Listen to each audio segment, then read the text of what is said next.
ఉపవాసం ఉండి ప్రార్థన చేసినప్పటికీ కూడా కొన్ని ఇబ్బందులు మనకి ఎదురవుతాయి. ఆ ఇబ్బందుల్ని దేవుని సహాయంతో జయించాలే తప్ప అంతటితో ఆపకూడదు, భయపడకూడదు, పిరికివారిగా ఉండకూడదు. వాటిని ధైర్యంతో ఎదుర్కోవాలి.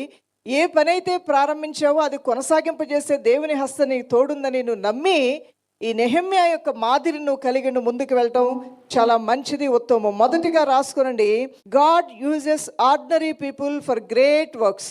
ఒక గొప్ప కార్యం నెరవేర్చబడటానికి ఒక సాధారణమైన వ్యక్తులను కూడా దేవుడు వాడుకుంటాడు. వారు తమ హృదయాన్ని, వారి సమయాన్ని దేవునికి ఇచ్చినట్లయితే నెహెమ్యా వలె.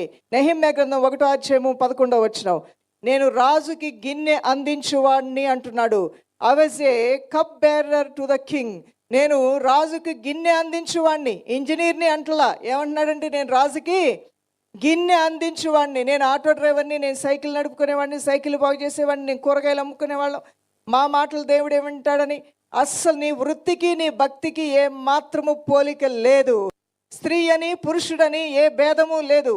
భక్తి స్త్రీ చేసినా దేవుని సంధికి వెళ్తుంది, భక్తి పురుషుడు చేసినా దేవుని సంధికి వెళ్తుంది.